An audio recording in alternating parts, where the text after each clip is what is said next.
नमस्कार मित्रों, आशा करती हूँ आप सब ऊपर वाले की दया से अच्छे व स्वस्थ होंगे। तो मित्रों, आपका बहुत बहुत स्वागत है हमारे YouTube चैनल एस्ट्रो महादेव में। तो मित्रों, हिंदू धर्म में पितृपक्ष का विशेष महत्व होता है। माना जाता है पितृपक्ष में पितृ किसी न किसी रूप में धरती पर आते हैं और भोजन करते हैं। इसलिए पितृपक्ष में मृत पूर्वजों के लिए दान, पिंडदान, श्राद्ध किया जाता है। इससे पितृ को आत्मा को शांति मिलती है और वे हमें आशीर्वाद देते हैं। पितृपक्ष हर साल भाद्रपद माह की पूर्णिमा तिथि से अश्विनी माह की अमावस्या तिथि तक होती है। इस साल पितृपक्ष 10 सितंबर से शुरू हुआ है, जो 25 सितंबर तक रहेगा। पितृपक्ष के पूरे 15 दिनों के नियमों का पालन करना चाहिए और पितृ का श्राद्ध व पिंडदान जरूर करना चाहिए। कई बातों को ध्यान में रखने के बावजूद भी मित्रों, हमसे जाने अनजाने में कुछ गलतियां हो जाती हैं, जिससे पितृ नाराज होकर वापस लौट जाते हैं। मित्रों, मान्यता है कि पितृ को कभी नाराज नहीं करना चाहिए। यदि पितृ हमसे नाराज हो गए तो हम लोगों को बहुत सी समस्याओं का सामना करना पड़ता है। इसलिए यह जान लें कि पितृपक्ष के दौरान खाने पीने की किन चीज़ों से परहेज करना चाहिए, वो कौन सी गलतियां हैं जो आपको नहीं करना चाहिए। वैसे तो सभी जानते हैं कि पितृपक्ष में मांस मदिरा का सेवन नहीं करना चाहिए, लेकिन केवल मांस मदिरा ही नहीं बल्कि कुछ ऐसे भी खाने पीने की कुछ ऐसी चीजें होती हैं जिसे पितृपक्ष के दौरान भूलकर भी नहीं खाना चाहिए।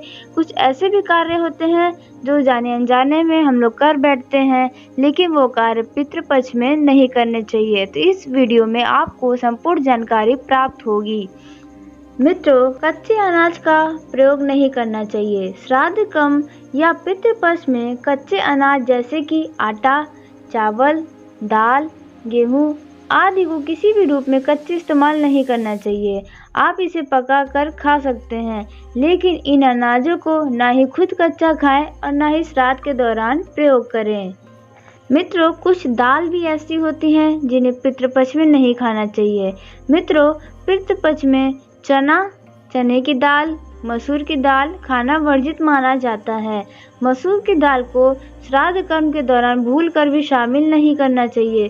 साथ ही चने से बना सत्तू भी इस दौरान नहीं खाना चाहिए। वहीं मित्रों, कुछ पितृपक्ष में मांसाहारी भोजन पर तो मनाही होती है, लेकिन इसके साथ ही कुछ ऐसे शाकाहारी भोजन भी होते हैं जिसे पितृपक्ष में नहीं खाना चाहिए। जैसे इस दौरान अरबी, मूली और कंद वाली सब्जियों को नहीं खाना चाहिए। इन सब्जियों से बना भोजन पितरों को नहीं चढ़ाना चाहिए, ना ही ब्राह्मण के भोजन के लिए इन सब्जियों का प्रयोग करना चाहिए। वहीं मित्रों, लहसुन प्याज का भी प्रयोग करना इस पितृपक्ष की माह में वर्जित माना जाता है।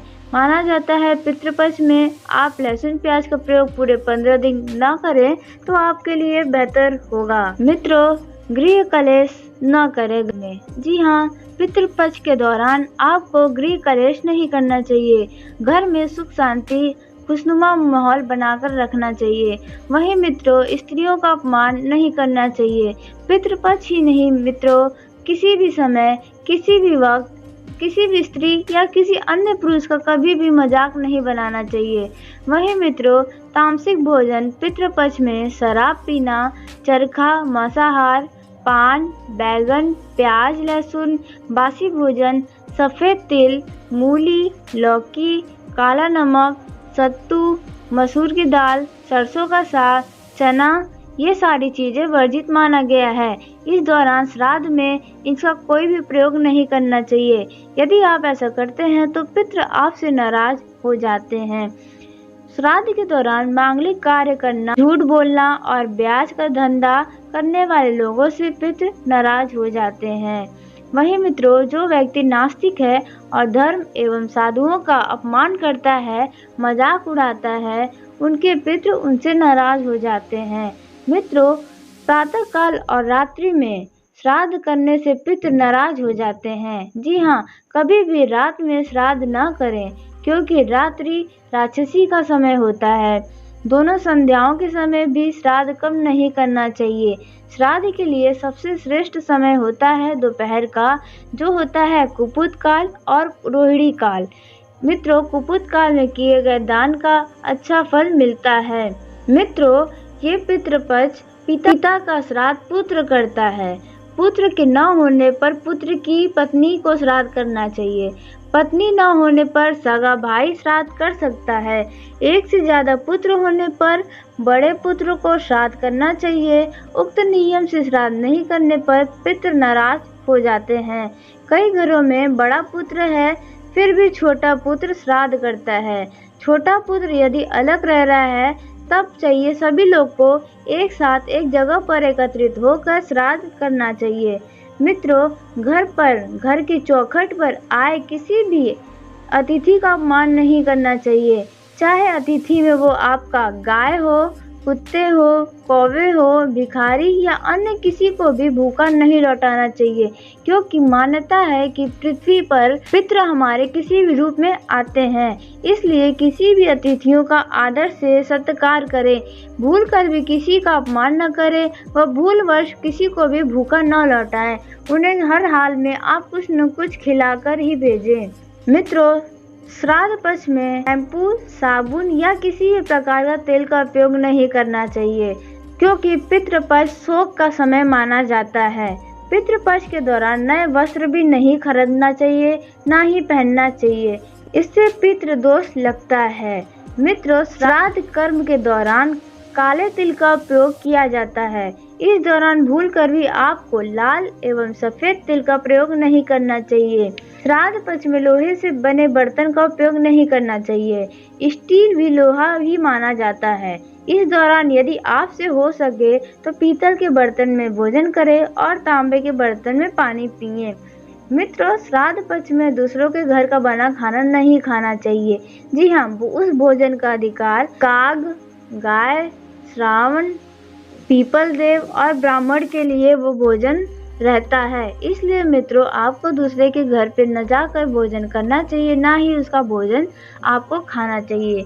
मित्रों, श्राद्ध पक्ष के दौरान कोई नया कार्य नहीं करना चाहिए, जैसे कुछ खरीदना, दुकान खोलना, जमीन लेना, शादी विवाह जैसी कुछ योजनाएं बनाना नहीं करना चाहिए, क्योंकि यह पितरों को याद करने और शोक मनाने का समय होता है।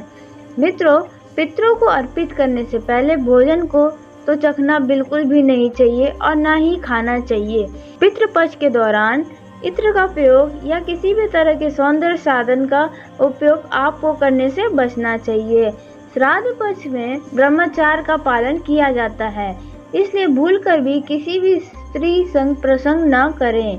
श्राद्ध पक्ष के दौरान पिता और संतान को कष्ट देने से पितृ नाराज होकर चले जाते हैं, इसलिए आपको इस बात का विशेष ध्यान देना होगा। पिता और संतान को कष्ट देने से बचना होगा।